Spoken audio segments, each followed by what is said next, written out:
Testing. Okay, we're good. Hey everyone, welcome back to my channel. I know I haven't posted a video in a while, but I hope that you guys had a great holiday season celebrating it with your loved ones. As you can see from the title of today's video, today I'm going to go over my gains or my losses for my individual stocks for the 2023 stock year. And I also wanted to go over my investment strategy that I went with this year.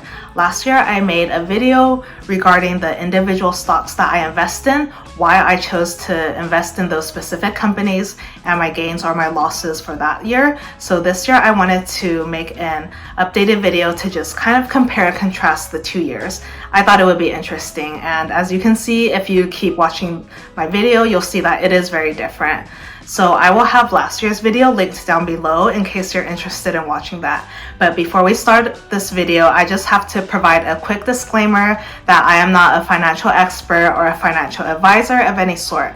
I think that investing in individual stocks is extremely risky, and this should not be your sole investment strategy. In fact, I only invest in individual stocks if I have leftover money that I don't mind losing short-term or long-term. I feel that you can never go wrong with just investing in mutual funds or index funds that mirrors the S&P 500, which is where a majority of my investments are. But individual stocks can be fun sometimes too. So let's get into the video and see where we're at. This year's column, we have all of the individual companies that I invest in. There's 17 different companies that I invest in. Here's their symbol on this column here. And then we have our 2022 gains or losses column and the 2023 gains or losses column. So anything that's in red are considered losses, and anything that's in green are considered gains. So let's kind of go over just a few stocks. So my biggest gain for this year was General Electric, or GE, and this is a company that I've always believed in ever since I first started investing. It's a company that focuses on industry, aviation, healthcare technologies, power, appliances, so just everything that's really important in this world, and that's why I really believed in this company and just wanted to invest in it. And last year we didn't do great. We had a 3.21% loss, but we made it all back this year and then some. This year I had a 91.34% gain with General Electric, so that's pretty amazing. And I'm just going to keep holding on to this stock, potentially buy more, because again, this is a company that I really do believe in. And now let's go over one of my bigger losses.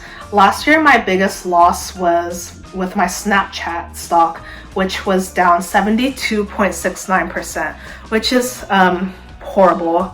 And I actually really like the Snapchat app. That's why I decided to invest in it. I think the app is so fun, despite what other people might think, and I like using it, so that's why I just went with investing in Snapchat. I didn't really do any research on the background or the finances of that company. I just have fun using the app. So as you can tell, if you just randomly buy stocks like that, you don't really have the greatest results, and you can clearly see it. Last year I had a 72.69% loss with Snapchat, and this year this stock is still at a loss.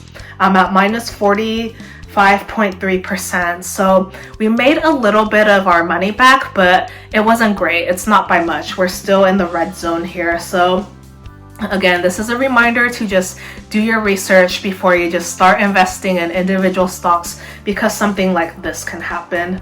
And I'm not a person who really likes to sell my stocks and just take the money from it. I'm more of a buying and holding type of individual, but I'm not sure if I'll ever make money from Snapchat. So I kind of want to sell this stock, but we're just gonna hold on to it for another year or another few years and just see how that does. But overall, we did pretty good this year. A new stock that I acquired was GE Healthcare Technologies, or GEHC, and it did pretty good this year. Again, I really do like the company General Electric. So we had a 29.38% gain with GE Healthcare Technologies. So that was a great buy this year.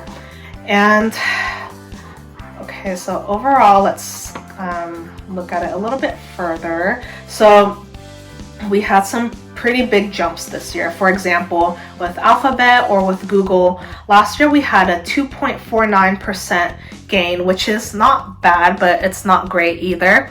But this year we jumped all the way up to a 35.87% gain. So that was a huge jump, and I'm so happy about that. And same with Amazon too. Last year we just had a really small 2.88% gain, which I was okay with compared to all of my losses that I had last year.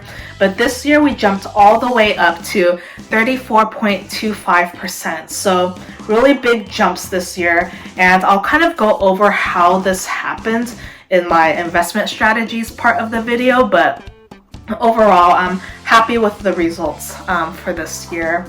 And another big gain was actually Tesla. Last year I had a minus 37.33% loss with Tesla, and I just started investing in Tesla stock because I wanted to join the bandwagon, and everyone else had Tesla stock. It was a really hot stock, and I didn't want to be left out, so I just wanted to invest in it. But it didn't go so well last year. I lost so much money with Tesla, but this year we made it all back. We had a 40.2% gain. So again, I'm excited about that. And Walmart, this stock is actually in an individual account somewhere else, so I don't keep track of what the specific gains are, but it's always been a gain. You can never go wrong with investing in a Walmart stock. That stock is just always going to consistently grow.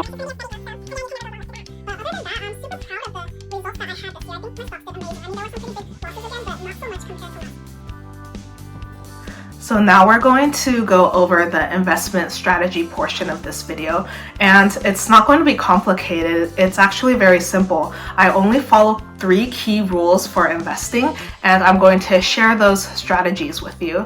I feel that people make investing really complicated, and most people don't really understand it because there's so many graphs and numbers and colors and companies and symbols and a lot of day trading stuff that's so hard to understand. I mean, I don't really understand a lot of it myself, and I feel that I follow really simple rules or concepts for investing, and I've been investing since my 20s, ever since I got out of college and grad school. So I've been doing pretty well, and I just kind of wanted to share some of my strategies with you. So my first step for investing is just the concept of buying and holding and not selling any of my shares and getting emotional over it. Whenever I see my stocks drop, the value of the stocks dropping, which happened a lot last year, I didn't log into my accounts and see how much my stocks were worth money-wise, because that would have made me so emotional to see thousands of dollars just being lost in a span of a few days. So I just kind of kept a blind eye to that. I didn't look at anything, and instead I saw that as an investment strategy or as an opportunity to invest in more shares, but at a cheaper price. I kind of saw it as a Black Friday sale. So what I do is that I keep all of my stocks in a watch list, and I keep track of how much they're dropping each day or how much they're gaining each day. Think of it as when you're shopping on an online platform and you see an item that you really want to buy, but it's so expensive that you just save it in your cart and you just keep an eye on it over the next few weeks just to see if it keeps dropping or just to see if there's a sale on the item. And that's kind of the same with investing. I look at my watch list each day, and then I see that if a stock is dropping around 5 to 10%, I see it as a Black Friday sale, and that's like an opportunity for me to buy even more shares and to make more money in the long run. So again, here we're just going to use Google or Alphabet as an example. Here is my watch list, and I just keep track of my stocks here, and it looks really complicated, but this is the year-to-date graph for Google. So back in January, the share was at $88 per share. So that was kind of cheap, and then I just kept an eye on it. It's a company that I'm interested in, and it's just really expensive, so I just kept an eye on it and see if it would drop.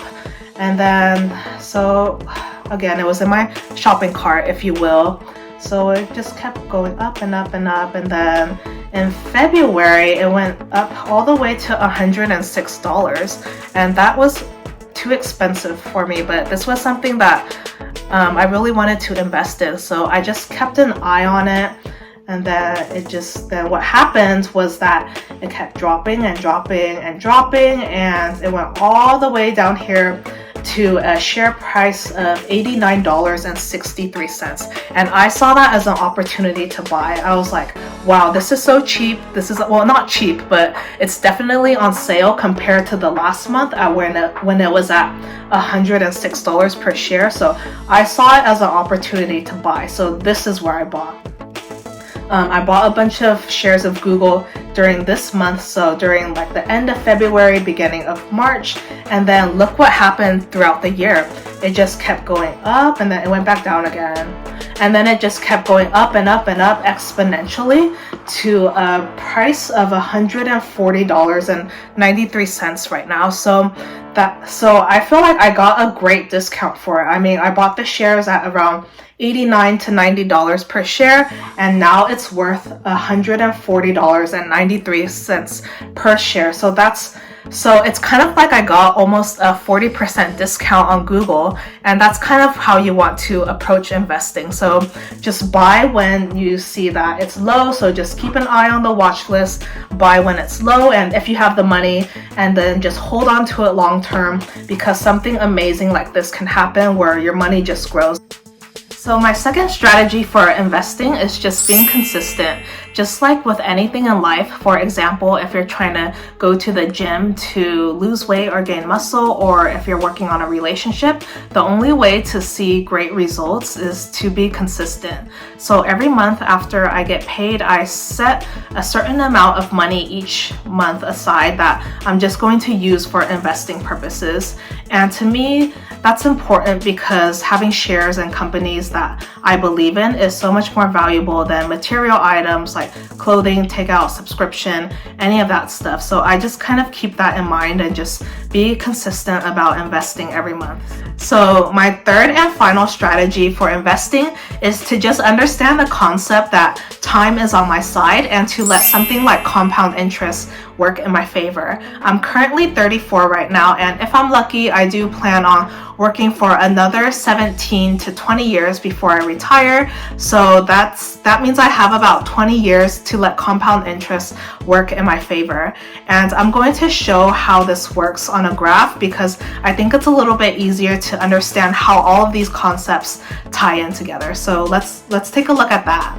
So let's take a look at the S&P 500 graph in one day. So let's say that you decided to invest a couple hundred or a couple $1,000s at the beginning of the day, and then you see that kind of midway through, you've pretty much lost all of your earnings. So when you look at it this way, it is very discouraging. Investment seems very scary when you're looking at it like this, but this is only a short amount of time.